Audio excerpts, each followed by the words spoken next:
Madame, Monsieur, bienvenue. Réflexion, c'est aujourd'hui l'occasion d'une rencontre avec une femme particulière puisqu'elle préside aux destinées d'un mouvement d'étudiants. Nous accueillons sur ce plateau Janine Buch.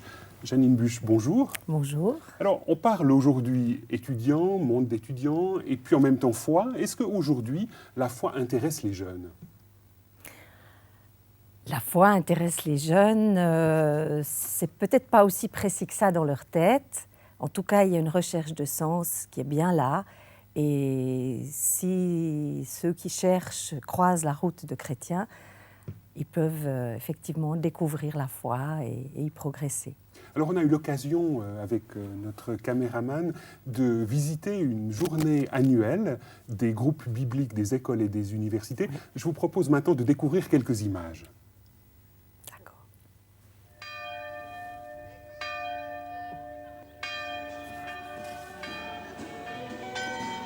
Ces journées annuelles, c'est un peu un moment fort de votre vie ensemble sur toute la Suisse romande ? Tout à fait. Alors c'est vraiment le moment de l'année où jeunes et moins jeunes se retrouvent, les étudiants qui sont en ce moment même à l'université ou dans les hautes écoles ou dans les gymnases, et les amis qui soutiennent le mouvement et qui, par leurs prières, leurs dons et leur engagement bénévole parfois, nous permettent de continuer notre ministère. Donc c'est vraiment le grand jour, vous voyez, le mélange de générations. Et c'est toujours un beau défi de découvrir les styles des uns et des autres et de vivre ensemble la louange, le partage. Et cette coexistence se fait facilement. Les personnes un peu plus âgées sont à l'aise avec ce qui se passe lors de ces journées, ou elles découvrent des jeunes qui bougent beaucoup au niveau de leur foi. Oui, mais en même temps, celles qui viennent là, c'est qu'elles ont envie de découvrir ça. Donc c'est vrai qu'il y a une grande bienveillance et un désir de découvrir, de part et d'autre d'ailleurs, de découvrir ce qui habite les personnes qui sont là. Et cette journée-là, à vos marcus, quelle était la thématique ? Vous vous en rappelez ? Alors cette année, c'était vivre appelé et non attelé, avec cette idée de notre vocation et d'entrer dans cette vocation, et non pas de vivre une vie déterminée par l'extérieur, par les médias, par tout ce qui se passe dans la société. Au niveau des personnes, des étudiants que vous côtoyez, que vous accompagnez, combien sont-ils en Suisse romande ? Il y a des chiffres qui existent à ce niveau-là ? Oui, alors ça varie entre 600 et 700 jeunes qui fréquentent nos groupes de manière plus ou moins régulière. Et les groupes bibliques des écoles et des universités, c'est une instance qui est présente uniquement en Suisse romande, ou est-ce qu'il y a des ramifications ailleurs dans le monde ? Alors, il y a beaucoup d'autres mouvements. Nous faisons partie, en tant que GBU, de ce qu'on appelle la famille des GBU internationaux, qui s'appelle l'IFES en anglais. Et il y a environ 150 mouvements membres de par le monde, actuellement. Alors, nous avons eu l'occasion, lors de cette journée, de rencontrer certains étudiants. Je vous propose de croiser une première jeune femme. Volontiers. J'aurais sûrement arrêté mes études depuis longtemps si j'avais pas le GBU. C'est l'amitié, c'est tout ce que Dieu m'apprend. C'est là que je mets en pratique tout ce que Dieu m'apprend. J'apprends l'écoute, on apprend énormément. Enfin, c'est le groupe, c'est plein d'amour, de rire et puis plein de belles choses. Donc, si vous n'aviez pas ce groupe, vous auriez carrément arrêté vos études ? Ouais, moi je pense depuis longtemps parce que j'étais déjà pas sûre dans quoi je me suis lancée quand j'ai choisi journalisme et tout ça. Et puis je me suis posé beaucoup de questions souvent sur est-ce que si j'étais sur ce que Dieu voulait pour ma vie. Et puis dans ces moments critiques, le GBU, on a pu prier ensemble. Et puis j'avais mes amis, donc je voulais pas quitter Neuchâtel. Et aujourd'hui, je sais que il me semble que je suis dans les plans de Dieu pour ma vie. Mais j'ai eu beaucoup de moments de doute et je crois que je serais partie depuis longtemps. Ouais. Alors, au vu de ces quelques images, on a l'impression que les GBU, c'est d'abord un mouvement pour jeunes chrétiens. C'est effectivement l'impression que ça donne, et c'est vrai qu'une bonne partie des jeunes qui sont dans nos groupes sont chrétiens, sont issus de familles chrétiennes, ont déjà une vie dans une église. Mais le but n'est en tout cas pas qu'ils restent entre eux. Donc je dirais qu'il y a un double but. Bien sûr, comme le dit très bien Juliette, il y a cette possibilité de se fortifier, de se soutenir et d'avancer dans sa foi.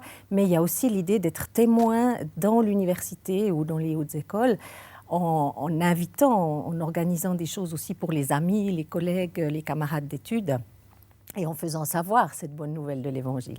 Et vous avez l'impression qu'en Suisse romande, mais peut-être aussi au plan international, les GBU permettent vraiment à de jeunes chrétiens de grandir aussi dans leur foi, d'acquérir plus une foi d'enfant, mais véritablement une foi d'adulte? Alors j'en suis convaincue. Et qu'est-ce que vous faites concrètement pour promouvoir cela?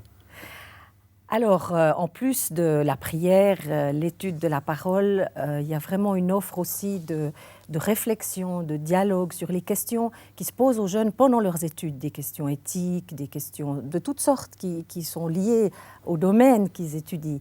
Donc on essaye aussi de leur donner des outils pour mieux comprendre ce qu'ils étudient et pour mieux se préparer ensuite à la vie professionnelle, qui sera encore une autre étape très importante et pour laquelle ils sont, à notre avis, souvent mal préparés, peu préparés. En tout cas, ils sont préparés dans leur tête, mais pas forcément dans toute leur personne.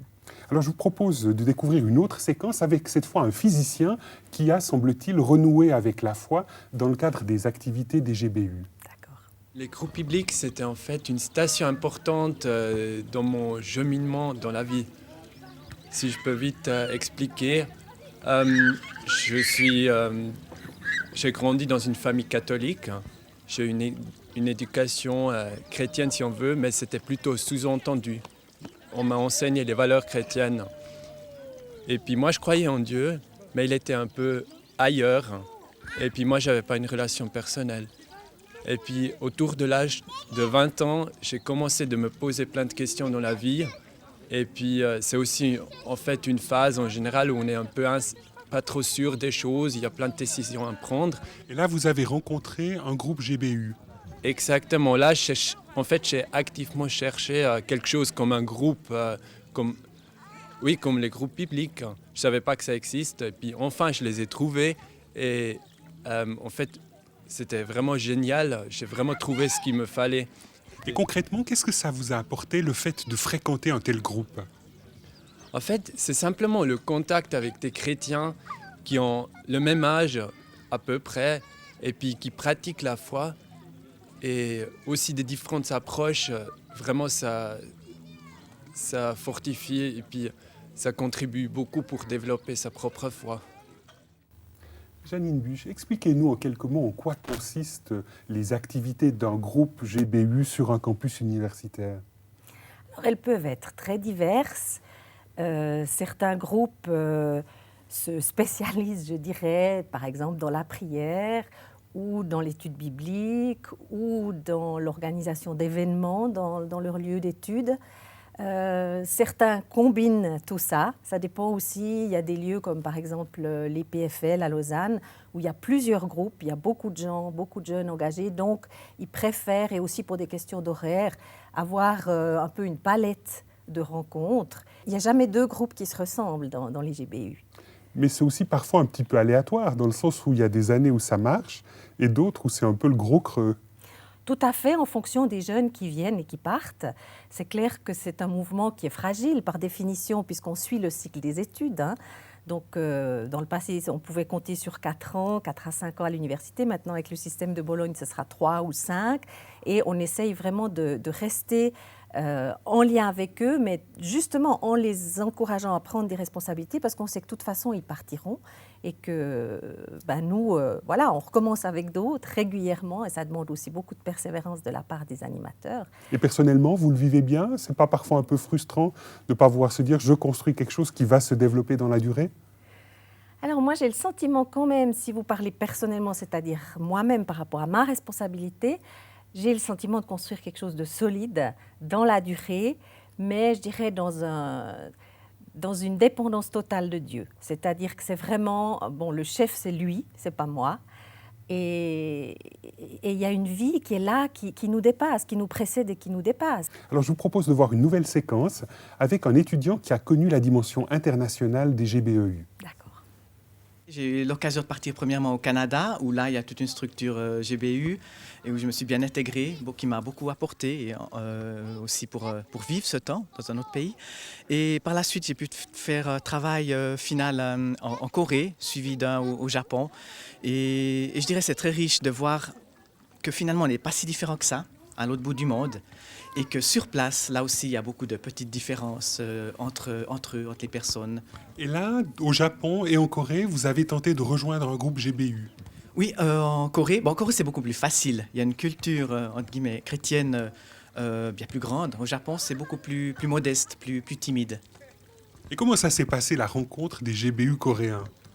Toujours beaucoup de surprises de leur part. On est l'étranger et voilà, ils veulent savoir qu'est-ce qui se passe, l'Europe, comment c'est, et puis de savoir que l'on pense à eux, qu'on a des nouvelles d'eux. Ils sont très surpris, très encouragés. Et qu'est-ce que vous a apporté la fréquentation de Coréens chrétiens? Est-ce qu'ils vivent leur foi de manière très différente de celle que déploient ici les chrétiens en Suisse? Je dirais que c'est plus communautaire, c'est moins individualiste que par rapport à chez nous. Ça s'inscrit plus dans un mouvement, ils mettent le nom du groupe en avant, ou de l'église, ou de la famille, ou de certains ensembles, alors que chez nous, on a plutôt tendance à avoir une approche individuelle. Janine Buch, est-ce que c'est important pour vous d'avoir conscience qu'il y a une dimension internationale à votre mouvement? Tout à fait. Ce sentiment d'appartenance à une famille très très large, multiculturelle, c'est magnifique. Et quand on a des rencontres internationales, ce qui est le cas régulièrement, tous les 4 ans il y a une assemblée mondiale, donc avec 600, 700 délégués de partout, c'est des rencontres vraiment magnifiques, c'est un partage, c'est un enrichissement mutuel, comme le disait très bien Max. Et ça élargit notre horizon aussi, je dirais particulièrement en Suisse, où on a quand même parfois tendance à pas voir beaucoup plus loin que nos montagnes. Je trouve très important que les étudiants soient aussi stimulés dans cette ouverture internationale. Et vous leur proposez, au travers des GBU, de risquer une aventure à l'étranger? Tout à fait. Alors, on a aussi des liens, on a des carnets d'adresses et des conseils. Bon, maintenant, c'est très, très favorisé par le système aussi. On les encourage, avec le système Erasmus, etc., on les encourage à voyager. Et alors, nous, on peut leur donner des adresses de GBU dans les pays où ils vont. On les encourage vraiment à tisser des liens. Et parfois, ça donne des projets magnifiques, des camps internationaux, sur l'initiative d'un ou deux jeunes qui ont voyagé, qui ont découvert d'autres mouvements. Alors, on va voir une autre séquence maintenant, celle d'un professeur de l'EPFL, justement, qui est assez impliqué dans le cadre de votre mouvement. Alors, je pense que chez beaucoup de membres du corps professoral, il y a beaucoup d'indifférence, chacun travaillant à sa recherche et à son enseignement et se préoccupant peu d'autres aspects de la vie. Mais il y a, en particulier en physique ou en mathématiques... Donc des domaines dans lesquels vous avez enseigné et étudié? Exactement, dans le domaine dans lequel j'ai effectué mes recherches, il y a plusieurs collègues qui sont tout à fait sensibles aux dimensions spirituelles et en particulier confessent la foi chrétienne tout à fait ouvertement. Et là, on peut imaginer que pour un physicien, ça apporte quelque chose de plus que d'avoir des convictions chrétiennes un peu développées et articulées? Alors je pense que c'est le sens de la vie qui est en question et le sens du monde dans lequel on est placé pour l'étudier, pour l'approfondir, le comprendre et chercher des applications utiles à la société. Je pense que de savoir qu'il y a un créateur et qu'il y a de bons projets pour tous les hommes donne un sens à nos recherches et à notre existence. Alors Janine Buch, est-ce que vous êtes toujours bien perçue en tant que mouvement d'étudiants chrétiens sur les campus universitaires de Suisse romande? Non, pas forcément. Ce n'est pas toujours très facile. D'abord, il faut que les gens puissent découvrir un petit peu qui on est, puisque par ailleurs, il y a les aumôneries, des aumôniers catholiques et réformés qui sont présents là aussi. Donc c'est important que les gens découvrent la complémentarité. Et si vous aviez en 2 mots à définir cette complémentarité, parce qu'au vu de ce que vous nous dites, on pourrait penser qu'il y a un peu de concurrence entre les aumôneries officielles et puis votre mouvement. Alors je ne pense pas. En tout cas, on fait tout pour l'éviter. Les GBU, comme leur nom l'indique, sont des groupes bibliques. À la base, ce que nous favorisons vraiment, c'est la vie du groupe, comme c'est aussi ressorti dans certains témoignages. Donc on favorise les cellules de base. Et l'aumônier, il représente l'Église officielle, il a un mandat, il propose des conférences, il peut offrir aussi des entretiens, puisqu'il est pasteur ou prêtre. Et en fait, on peut très bien cohabiter, on se complète et je dirais le milieu est bien assez vaste pour qu'il y ait de la place pour eux comme pour nous. Et partout où c'est possible, on recherche la collaboration. Du point de vue confessionnel, les GBU se positionnent comment ? Alors les GBU sont un mouvement interconfessionnel d'origine évangélique, mais qui s'ouvre toujours plus. Et pour nous, c'est aussi très important d'accueillir, déjà par le fait même de notre ministère, nous accueillons tous les étudiants en recherche ou qui souhaitent nous connaître, donc de quelque provenance que ce soit, aussi d'autres religions, athées, agnostiques. Et nous voulons être sensibles aux différentes spiritualités, aux différentes appartenances ecclésiastiques et essayer de donner un cadre où chacun puisse se sentir bien, ce qui n'est jamais facile, mais ce qui fait partie pour nous de l'apprentissage que les jeunes ont à faire en tant que futurs leaders, de respecter la différence, de respecter l'autre, de l'accueillir et de grandir, aussi dans la confrontation à ces différences. Alors, lors de votre journée annuelle, on a eu l'occasion de rencontrer quelqu'un qui incarne justement cette dimension d'ouverture des groupes bibliques, des écoles et des universités. Moi, j'ai connu le mouvement en tant qu'étudiant en Suisse allemande, les VBG, et j'ai fait une importante redécouverte de la foi dans ce mouvement. Et c'est un mouvement bien connoté protestant et évangélique, mais il est interconfessionnel. Et c'est le mouvement qui m'a vraiment permis pendant des années d'approfondir ma foi, de vivre ma foi et aussi de redécouvrir mon Église. Donc l'Église catholique. L'Église catholique. Et une fois arrivée en Suisse romande, dans ma communauté, j'ai connu Janine Busch qui m'a demandé de faire partie du conseil, justement comme catholique, parce que c'est un mouvement interconfessionnel et elle cherchait quelqu'un pour le conseil. J'ai volontiers accepté parce que je trouve que c'est important, cette ouverture écuménique. Ça m'a beaucoup aidé et j'espère que ça aidera d'autres. C'est une ouverture pour le mouvement, pour les étudiants. Et là, vous vous sentez vous-même en tant que sœur catholique, donc vous êtes sœur à Saint-Maurice, vous vous sentez pleinement accueillie en tant que personne de conviction un peu en dehors du protestantisme habituel.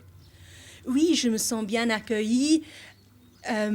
Par exemple, maintenant je viens en habit, je pourrais venir en civil, mais je crois comme on m'avait demandé en tant que sœur catholique, je trouve important aussi de l'afficher, c'est clair, et je me sens tout à fait accueillie.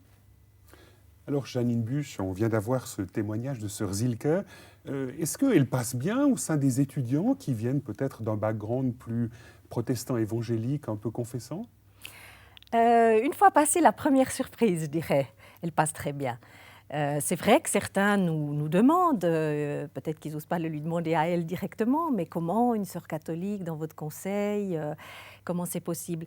Mais en fait, je crois qu'elle incarne vraiment ce que nous essayons de vivre au GBU. Elle a vécu un cheminement pendant son poly à Zurich.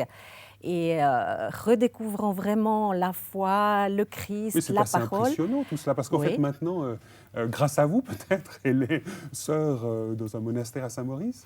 Oh, certainement pas grâce à nous, grâce aux hommes et aux femmes que Dieu a mis sur sa route. Mais pourquoi pas, et je crois qu'elle a un témoignage très fort, elle aussi, jetant des ponts vers nous et recherchant vraiment cette unité en Christ. Alors, au cœur de votre nom, de votre appellation, de groupe biblique, il y a bien sûr la Bible. Est-ce que vous avez une manière, en tant que GBU particulière, de promouvoir la lecture de la Bible, de promouvoir un face-à-face avec ce texte fondateur du christianisme ? Alors, on a plusieurs manières, plusieurs approches, plusieurs types d'études bibliques qu'on propose aux étudiants, des formations aussi, des enseignements parfois frontaux par des théologiens. Mais ce qui est central pour nous, c'est que les étudiants arrivent à s'approprier la parole.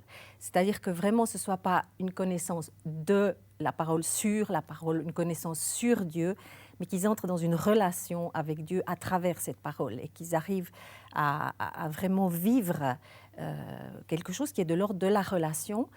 Et cette parole peut leur donner des éléments qui les font grandir, qui leur donnent aussi envie de découvrir toujours plus ce Dieu, et jusqu'à, nous l'espérons et c'est notre prière, qu'ils puissent entrer véritablement en relation avec lui.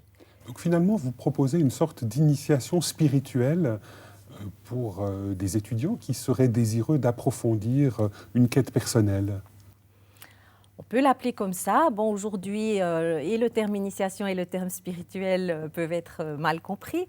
En tout cas, on leur propose de cheminer avec eux à la recherche de ce Dieu qu'ils cherchent, sinon ils ne seraient pas venus dans les groupes bibliques, puisqu'effectivement, notre nom donne déjà clairement une certaine couleur. Et nous essayons d'être vraiment des compagnons de route avec eux et de favoriser ce compagnonnage entre eux, qui est très important entre eux, entre jeunes du même âge, qui ont les mêmes défis dans le monde des études, et qui puissent ensuite, à leur tour, bien sûr, être des relais et des compagnons pour d'autres qui ne sont pas encore à ce stade, je dirais, de leur recherche, de leur cheminement, mais qui peuvent, à travers parfois une soirée pizza, une soirée cinéma, lier des liens d'amitié et avoir envie aussi d'aller plus loin sur ce chemin. Ce qui me frappe en vous entendant, c'est que vous investissez beaucoup dans ces jeunes et vous leur conférez, somme toute, beaucoup de responsabilités. Oui, tout à fait. Bon, ce sont des adultes, on dirait, Justement, mais... ce sont de jeunes adultes et je l'ai mentionné un peu plus tôt, c'est vraiment important pour nous qu'en prenant eux-mêmes des responsabilités de tous ordres, ils se préparent aux responsabilités qui seront les leurs plus tard, dans la famille, dans l'Église, dans la société, dans le monde du travail. Donc effectivement, c'est un mandat très large qu'on a et on croit beaucoup en eux, en leurs possibilités, leur potentiel. Déjà, ils ont beaucoup de dons puisqu'ils sont arrivés jusqu'à ce niveau, par exemple, d'études universitaires ou de hautes écoles. Et on essaye vraiment de les équiper le mieux possible, dans la mesure, évidemment, limitée de nos possibilités. Et ça marche. Vous êtes satisfaite de la formule ou vous aimeriez vous-même être un petit peu plus présente sur le terrain pour coacher d'un petit peu plus près ces petits groupes? Alors moi, j'ai la chance d'avoir une équipe de 9 collaborateurs qui sont remarquables, en qui j'ai pleine confiance aussi, qui font un travail vraiment fantastique sur le terrain. Et en fait, c'est eux que je coach premièrement. Donc, les connaissant leurs possibilités, je sais un petit peu ce qu'ils font et on se voit régulièrement, on est en lien, donc je ne suis pas loin. Et en plus, j'ai la chance de pouvoir régulièrement participer aussi. On me demande dans des groupes, je vais parler, je rencontre les jeunes, j'anime des soirées, je participe à des camps, à des week-ends. Je suis vraiment en plein là-dedans aussi, même si je suis souvent à l'arrière-plan. Je suis à l'arrière-plan pour que ceux qui sont au front aient les coudées franches pour faire leur ministère le mieux possible. Alors, je vous propose une nouvelle séquence avec un étudiant qui a quitté le monde des études et qui est maintenant actif professionnellement. On parle de plus en plus de spiritualité, ça va un petit peu dans tous les sens et je crois que le groupe biblique chrétien a réellement sa place. Alors concrètement, que peuvent apporter de tels groupes à des gymnasiens ou bien à des étudiants au niveau universitaire ? Je pense à un appui spirituel d'une part. Beaucoup de personnes cherchent quelque chose de spirituel dans la vie mais ne savent pas vraiment où chercher.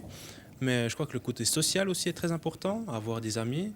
Beaucoup de personnes vivent une scolarité ou des études seules, dans leur coin. Personne ne s'occupe d'eux ou s'intéresse à eux ou à leurs problèmes. Et je crois que ce point-là est très important aussi, que ce soit le point social, pour pouvoir peut-être aussi s'épanouir, être avec des gens. Je crois que c'est très important aussi. Il y a vraiment ces deux côtés. Et vous-même, aujourd'hui, vous êtes enseignant, vous êtes impliqué dans toutes sortes d'activités en faveur des jeunes, le sport, l'organisation aussi d'un festival de musique dans le Jura bernois. Est-ce que vous avez vraiment l'impression que les jeunes de 2006-2007 sont intéressés par les questions spirituelles ? Intéressés, je crois qu'ils le sont, ils ne le montreront pas forcément.